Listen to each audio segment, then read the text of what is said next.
All right, ladies and gentlemen, my name is Oliver. Welcome back to Oliver's Show. Me and my hair would like to welcome you and wish you a happy December, happy holiday season. I really hope that things go the way you plan to go. If you can, social distance, try your best to have a good holiday while also staying safe out there. Vaccines are coming in the next 6 months.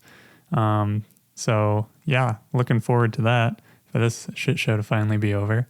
Anyway, so on today's agenda, we are going to be talking about housing in Canada. So as you all know, I live in Canada, and we're going to be talking about housing and housing prices and what it's like to try and be a home buyer in Canada.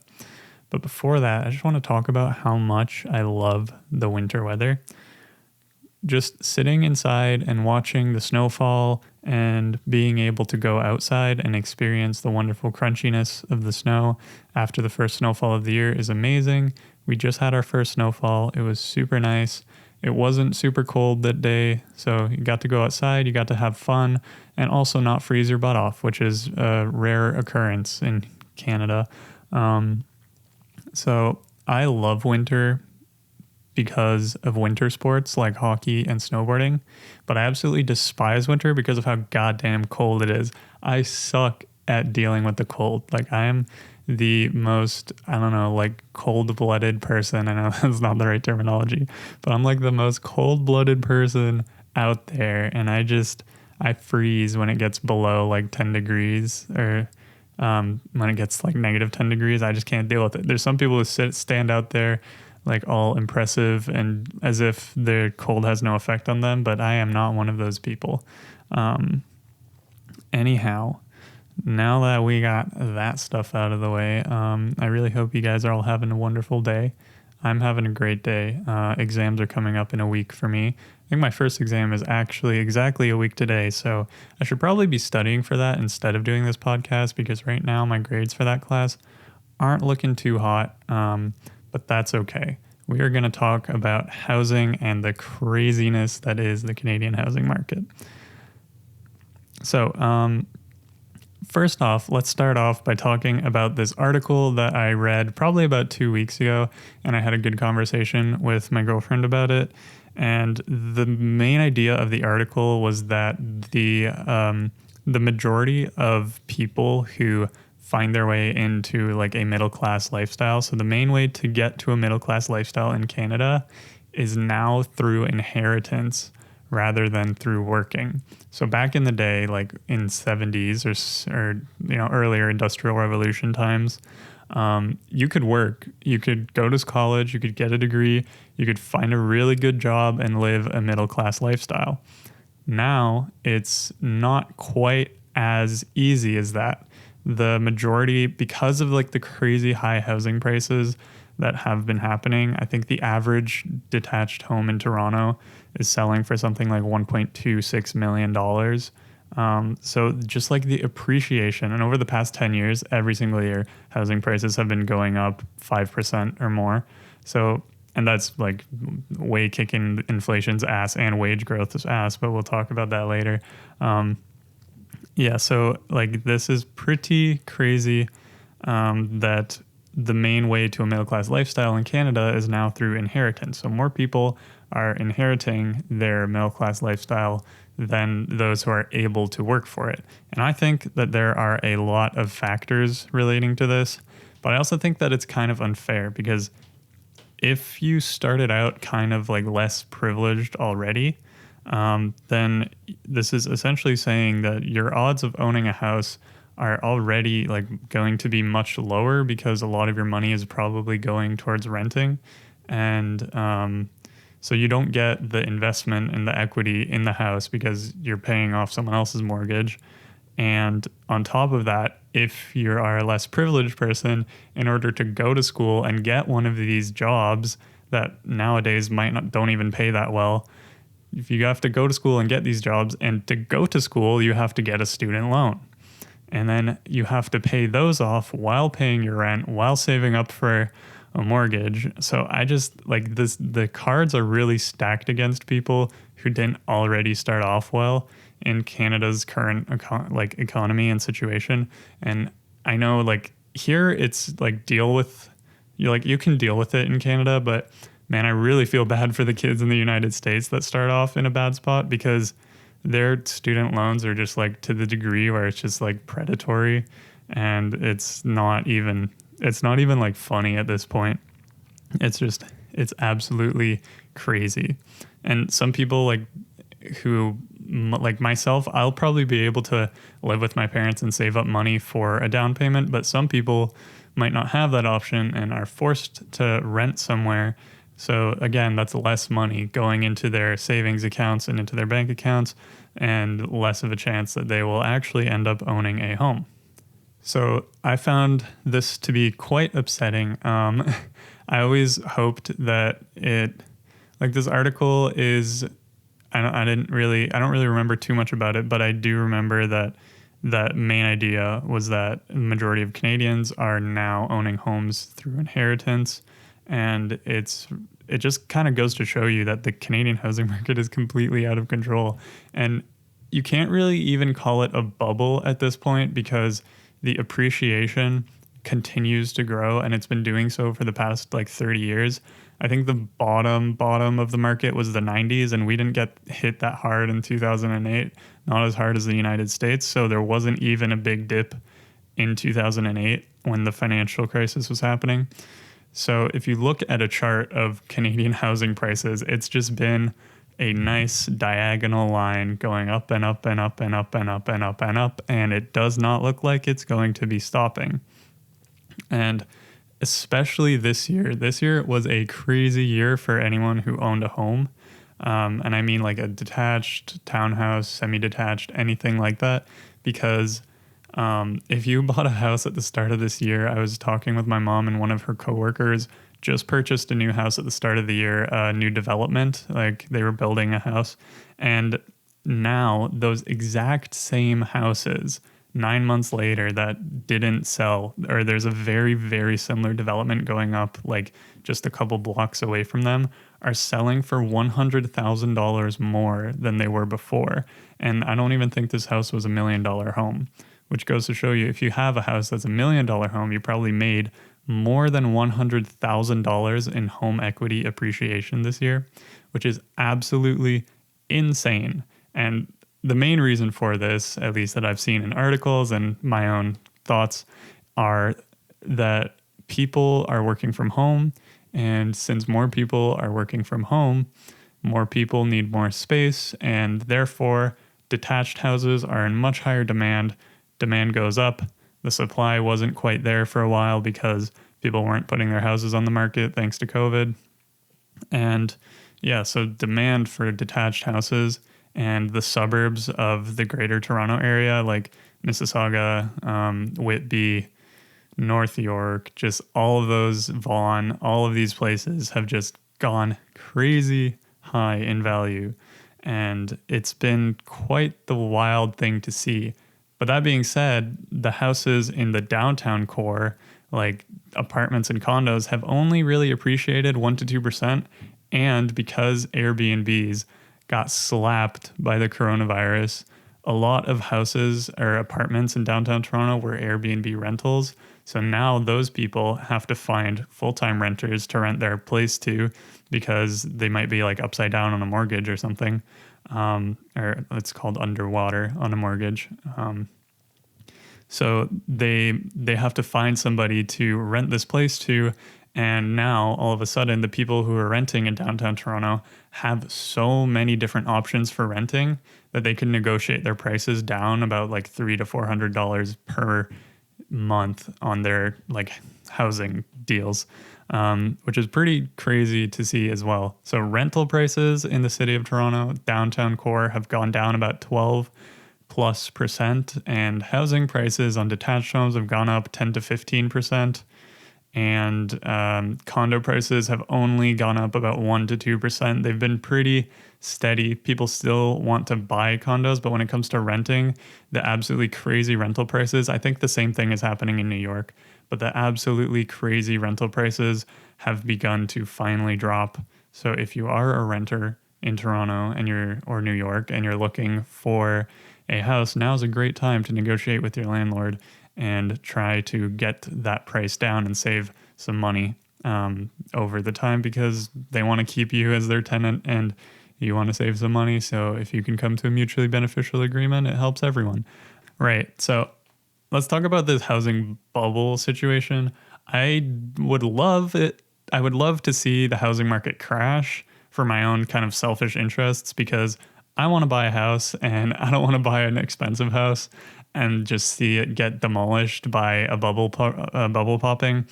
But I know that that's not how you invest. And with regards to the Canadian economy or American economy, it's always going to recover and blast beyond its previous highest point. So whether or not the bubble pops, it might only pop temporarily. And even then, your odds of like buying a house or whatever, like your house will appreciate in value, even if it takes 10 or 15 years. But I think that even if you disregard the fact, you say the bubble's never going to pop, the population of Canada and the planet in general is going to keep going up. And as there is more people, there is less space for this greater amount of people. And places like Canada and the United States and Europe are going to be in higher demand because, higher quality of living places. So if that is the case, then if that is, they are higher quality of living countries. So that being the case, the demand for just living in those countries is going to go up, which is going to cause prices and rents to go up. And I think that the sustainability of immigration to Canada and the United States will indirectly increase housing prices around here. So the home ownership process, it doesn't look like there's ever going to be there probably is a bad time to buy, but if you think about it long term, if you want to buy a house, you just have to go out and buy a house and do it now, or whenever it's possible for you. So so the home ownership process is definitely going to take a little bit longer than I had hoped. I know initially in first year, I was thinking to myself, oh, it'd be great to own a house by third year, which is my current year. And it could be a student rental. I'll rent it out to students. I'll live in it myself. Everyone else will pay for my mortgage and I'll live in that house for free. That was the plan. Honestly, pretty solid idea if you think about it. But the housing prices, even in Hamilton, have started to go higher and higher and higher. And around the university, the housing prices were always pretty expensive regardless. And I don't have an income when I'm I have a little bit of an income, but when I'm the main money earning years of my life will be immediately after I graduate, not while I'm in school. Currently, I'm probably closer to putting myself in debt than I am to making money to save up for a down payment, which is really disappointing because I had hoped that in some miraculous world I would be making loads of money while also in school. But unfortunately, that is not currently the case. And it would be great if that would happen, but can't count on it. So I'm going to count on the fact that when I graduate, I'll be able to find a job that will pay me and I will be able to save up money for a down payment at that point. And now that I've thought through it and lived in a student housing rental myself, I would not go the student housing route because the students do not do a good job taking care of the houses, at least in my experience. The majority of the utility that students get out of their houses is for eating, studying, sleeping, and the rest of the time you're in class. So you don't really have the time or the incentive to care about it. And another problem with student rentals is the students don't really have a personal stake in the place because the majority of rentals are 4 to 12 months long. So you're not even going to be there for a long time. You're going to be switching houses by the end of the year anyway. So what is the point of taking care of the place if it's just temporary? It's like an Airbnb. You go there, you have a little get together with your friends and you try and do your best to leave the place clean, but you also expect that the owner of the Airbnb will, would like change the sheets and everything or whatever. Anyway, that was a bad analogy, but you get my point. Yeah, and also some students, myself included, don't pay the rent to the landlord. It actually comes from their parents, which is another reason why they might not be as inclined to take care of the place, because they're not paying for it. It's not their own home. They don't have to work for the money to live in the place. So when you combine all of those factors and the fact that like some students in university, all they went to university for was to have a good time and party. So when you combine all of those factors, it's kind of a recipe for disaster in student housing. And I'm definitely not doing that when when I buy my own house. I'm going to rent out to regular humans after they're done their university's careers. And yeah, that's the plan. So when I buy a house, I want to make sure that I buy a house which is some type of a duplex or at least convertible to like a basement or top floor apartment, and rent out a part of my house to somebody else and live in the other part of the house. Because at that point, I think that's like the only way to really grow your wealth and to like even own a home nowadays. Like you have to have the proof of income and you have to have the down payment for the place. Having the additional money of somebody else, like basically helping you to pay off your mortgage, that's very essential to moving up the ladder, the chain of command in life, if you will. So that's going to be the plan for the first place, unless I just happen to stumble across a butt ton of money or I make a lot of money on my stocks or something. But again, not counting on it. I've lost tons and tons of money in stocks. And so that didn't seem to work out. So I'm going to try and do things a little bit more the traditional way, while also expanding and branching out and trying to make income in more places, because the more money that you're making from different sources, the less likely you are to be in a shitty situation if one of them happens to go bust. Now that I have expressed my dislike for student housing, although the good thing about student housing is that you can rent out each room in the house as its own rental, essentially. And you can charge up to like $600. I've seen $700 in some places in Hamilton, and you can charge a lot of money for these students to live in the house. And after you're paid off on the mortgage, all of that money is profit minus property tax and repairs and all that stuff. But you're just making like bank. Like I did the math, and my landlord, there was 10 of us in the house, and we were all paying around $520 a month, which is $5,200 a month times 12 months, which is about $60-something thousand a year. Sorry. So she was making $60,000 a year on one house, and she had about 3 to 4 houses just on my street and another couple on a different street. So there are like these kind of like serial landlords that just own the entire fucking university, and they just that's their job. They make money as a landlord. They don't work. They don't do anything else. Their full-time job is being a landlord. And yeah, that stuff's pretty crazy to me. I think I'm going to stick to the part-time landlord route and make money using my brain on a daily basis, and just kind of hope to do real estate investing as a little side business. So let's talk about housing prices one more time. I thought that it would be kind of interesting to do a thought experiment for when it would be possible for your average mechatronics engineering graduate, such as myself in 2 years, to purchase a home, and how long it would take, all of the costs associated with it, and what you have to keep in mind when you're trying to purchase a home in Canada, and all of the cool incentives that the government gives you. So that's what I'm going to talk about next.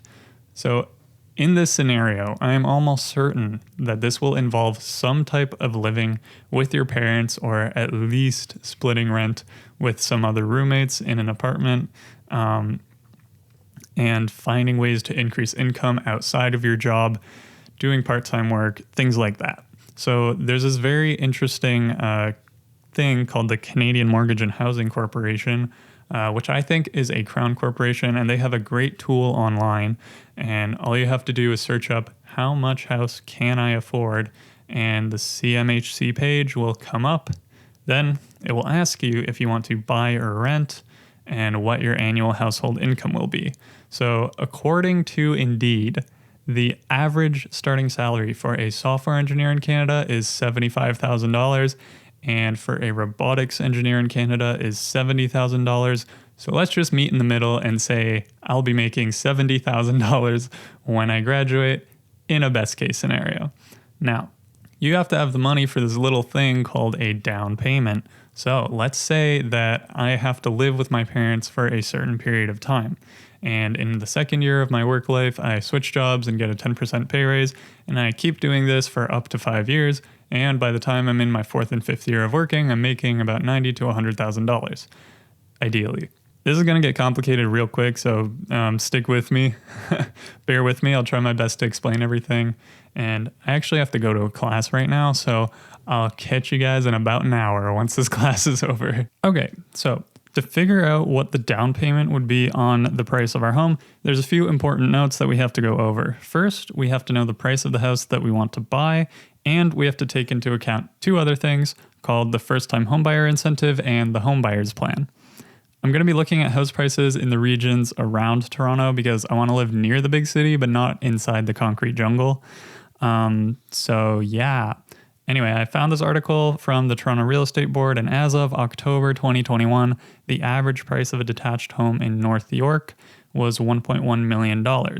So now that we know that, we can start with the home buyer's plan.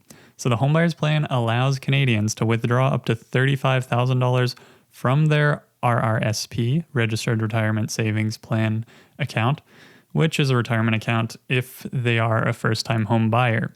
So usually if you withdraw from this account before retirement, you would be taxed on the money as if it was normal income. But because you're using this towards your house, the government decided not to tax you and just give you a loan on that money instead. Here's another cool thing is if you and your spouse are first-time home buyers, you can put together a total of $70,000 towards the down payment of a house, which is pretty cool. And of course, this money isn't free. You have to repay it to the government 1/15 each year, but it's interest-free. So if you do need help affording your down payment, this makes a lot of sense because it's a 0% interest loan. Meanwhile, the banks are charging you like 3 to 4% on a $800,000 plus house. So this is a pretty sweet deal.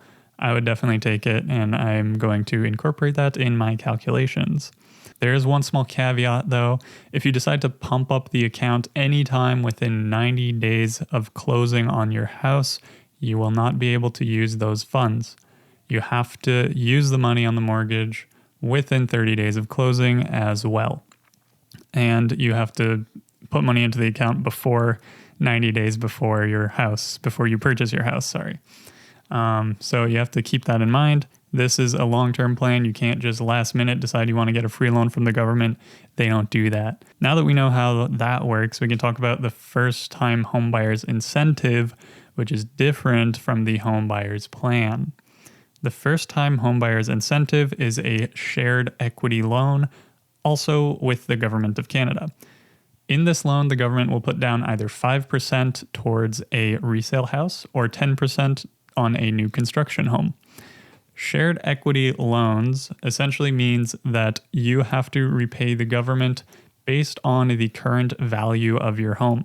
So if your home goes up in value during the repayment of the loan, the amount that you owe the government on the loan will also begin to climb up. But on the flip side, if it goes down, then your repayment will also go down. And you have to repay this loan within 25 years or at the time that you sell your house. So if you do take this loan, it does make sense to try and repay this one as quickly as possible, because assuming your house appreciates in value over the next 25 years, it would be better to pay that money now, unless you do like a present value of money. But assuming that your house appreciates in value faster than inflation, the money you would spend now would be cheaper than the money you would spend in the future. So you have to keep that in mind when you are taking out this type of loan from the government. But it is pretty cool. You can get up to 10% of the value of the home for a down payment, which means you don't have to save anything. And then plus 5% from your Rrsp, also tax-free. That just leaves you on the hook for another 5% of the house, assuming your house is not very expensive. Anyhow, now I'll be honest, I hadn't really done my research before this podcast, so learning about all of these incentives and plans has made me a little bit more optimistic that there is a good shot that I'll be able to buy a home. So now that we know all of those incentives, let's do some math on a $1.1 million home.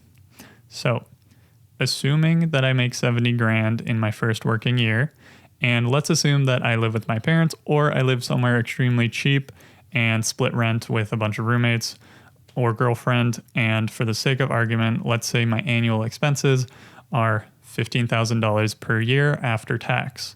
So since I live in Ontario, the average tax on my money between federal and provincial governments would be 24.91%, which is slightly different from the marginal tax rate of 32.65%. Marginal tax rate is the highest tax rate that you would pay on a portion of your income, not all of your income. So let's just round and say 25% of my money will go straight to the government, which is $17,500. Now, let's talk about the maximum contribution amount to your Rrsp, which you can deduct from your taxes. Yay. So for 2019, it was either $26,500 or 18% of your before tax income. So in this case, 18% of my income would be $70,000 times 18%, which is $12,600. So effectively, by putting money in the Rrsp, you are lowering your taxable income. So I would not have to pay tax on $12,600 of my money. And according to this online calculator that I found, that means I would avoid paying the government $3,735, and my total tax bill drops from $17,500 to $13,765. Now, that being the case, the total amount of income that I can use per se, because the rest is in the Rrsp, is now $57,400 because I have put the rest in the retirement account. So deducting the new tax amount of $13,765 from the new income amount, I am left with $43,635. Deducting expenses of $15,000 from that, I am left with $28,635, with which I can do whatever I want. To be honest, that sounds pretty good to me. 28 grand to just fuck around with and buy a Lambo. How much does it cost to lease a Mclaren in Canada? I'm just kidding. I'm not actually doing that. Got 'em. You should invest this money or save it for that down payment so that you don't have to take out a government loan. Whew. If we repeat this cycle over and over and over again, within about 3 years, you should have the maximum amount in your Rrsp of about $35,000 for the down payment, assuming that they don't raise the price or they don't raise the amount, but it's still good to contribute the maximum amount. So within about 3 years, you'd have that. And assuming I can save about $30,000 to $35,000 for the next, as income will go up. So assuming if I just save 30 grand every year, let's do 3 years and just see what that gives us. So I could have done that in my head. Who am I kidding? 30 grand times 3 is $90,000. So you would save about $90,000, plus you would have your $35,000 from your Rrsp. So we're getting pretty darn close to a 20% down payment. Now, it's good to keep in mind that the minimum down payment that a person can make on a home in Canada is 5%. However, you have to pay mortgage insurance on that mortgage, which is not good. And your interest rates are usually going to be a lot higher because you're a higher risk borrower.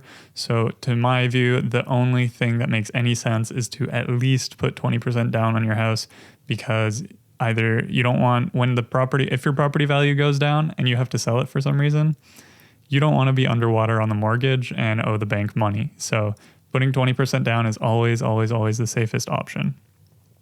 And another thing, here in Canada, we only do 25-year mortgages. I know in the United States they do 30-year mortgages, but not here. Here you get a 25-year mortgage. 30s do not exist. So 25-year mortgage, which is honestly okay. Nobody wants a mortgage for 30 years. Right, so where were we? Okay, so we have 90,000. So if we add our 90 grand to our 35 grand, that leaves us with $125,000. And this is assuming I live like I'm completely broke, and I could honestly probably save a bit more of my money if I just live with my parents.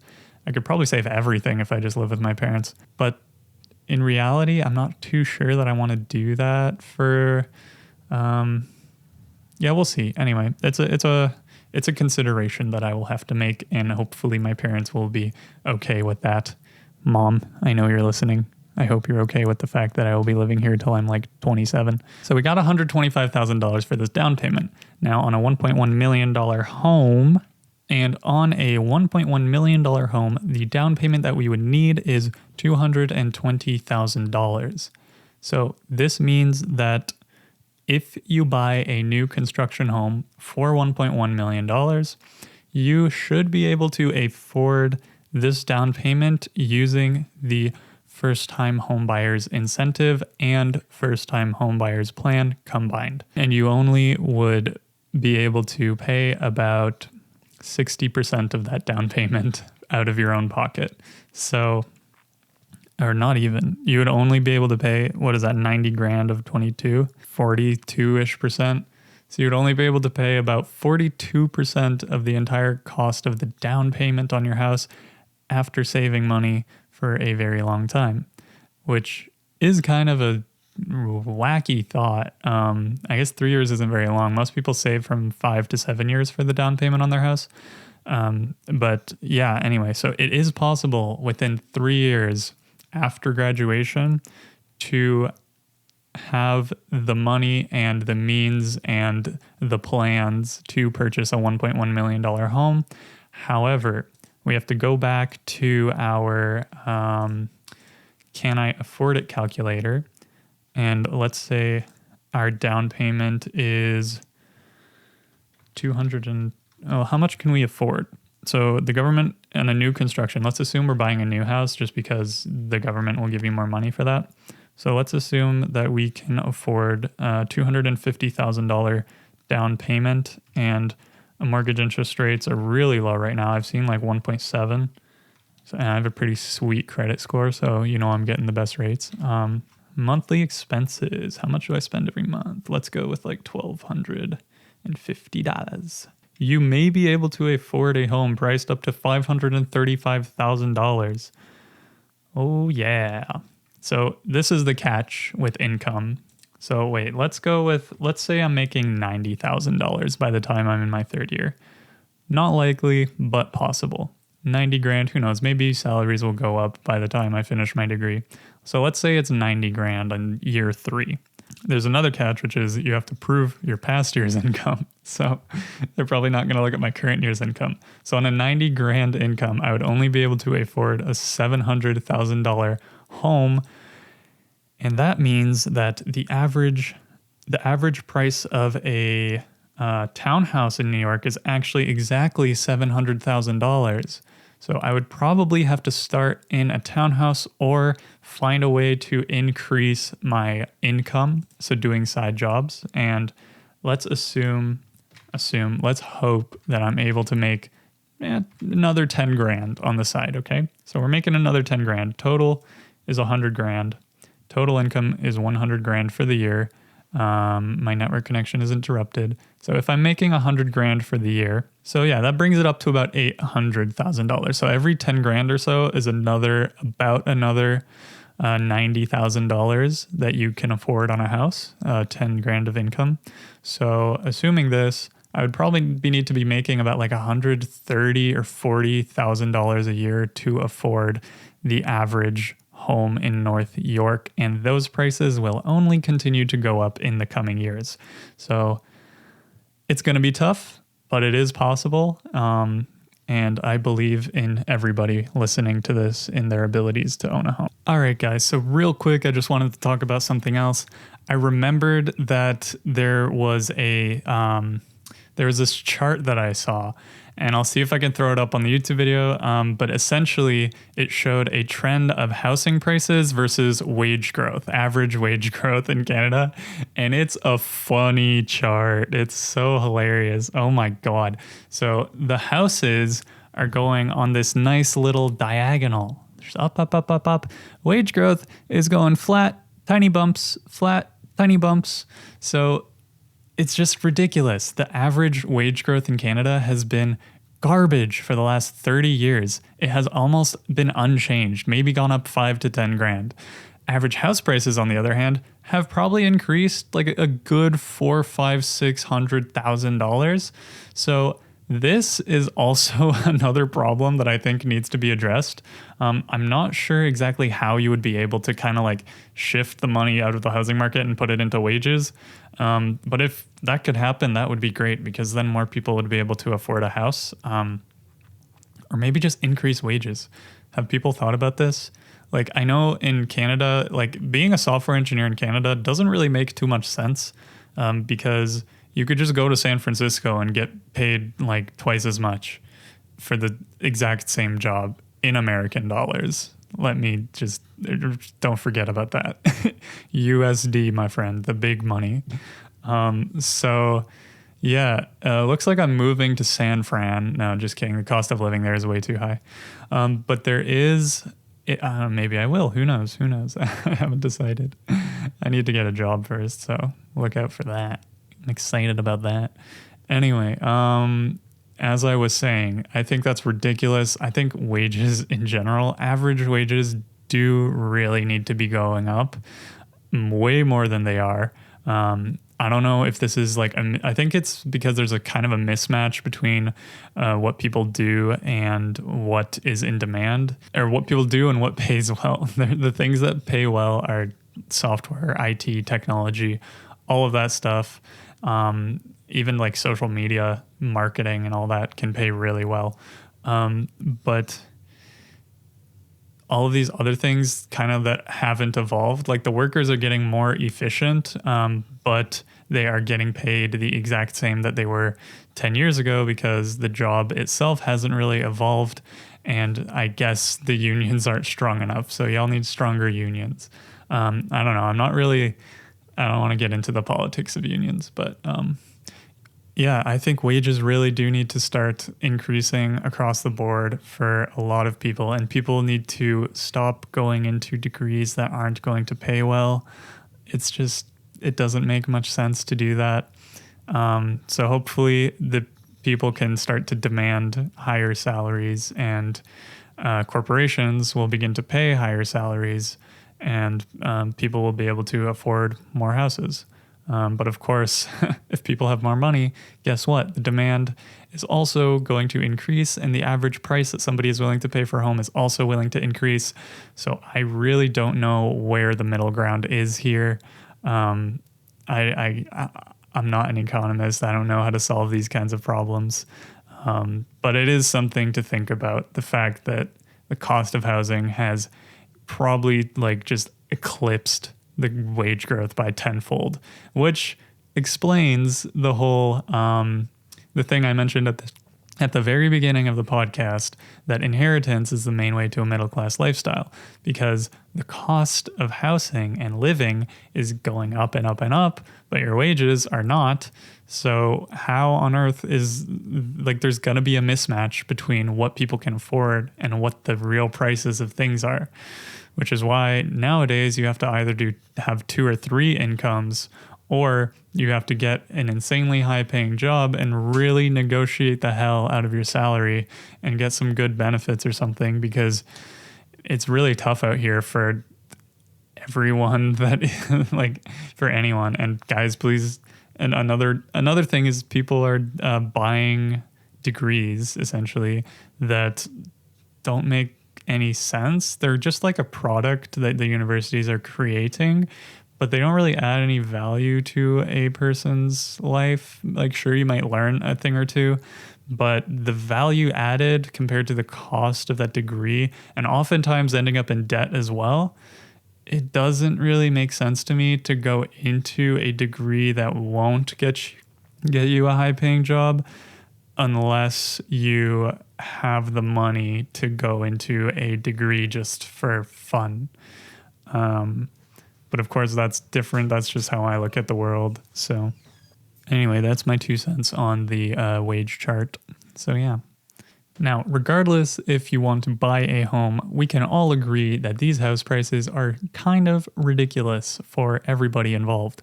I'm personally offended that the housing market would do this to me. I was hoping to buy a house by the time I graduated, but that's not happening anymore. So we're going to do it the long way. Anyway, the plan is, as anything goes, you want to kind of look at your house as an investment.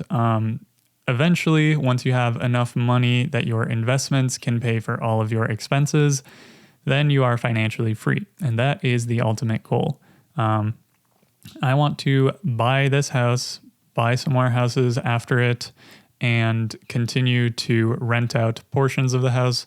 When I move out, I want to rent out the part I was living in to someone else, and eventually build a portfolio of properties and have a portfolio of stocks as well. And hopefully sometime, I have this very big, ambitious plan to retire by the time I'm 30. And it's not like retire. It's not like I never want to work again when I'm 30, because that's what I have been told it sounds like when I say that. I just want to be financially free by the time I'm 30. I want to be able to pursue whatever dreams or desires I may not have been able to pursue before the age of 30, thanks to the fact that I was able to compile a portfolio and it can pay for all of my expenses for me. I'm almost certain that I will still be working when I'm 30, but we'll see how it goes. That is the dream of financial independence. Don't really know how I got here, but yeah, Canadian housing market is freaking wild. I don't really understand how it came to be like this, but prices just keep going up. So there's never a good time to buy, and there's never a good time to sell. So you just got to buy when you have the money and hope that it works out. Anyway, guys, I really, really, really appreciate you listening or watching the podcast. If you're on YouTube, drop me a subscribe. If you're on Apple, drop me a subscribe. It's free. You can always unsubscribe if you don't like me anymore. It would hurt a bit, but that's okay.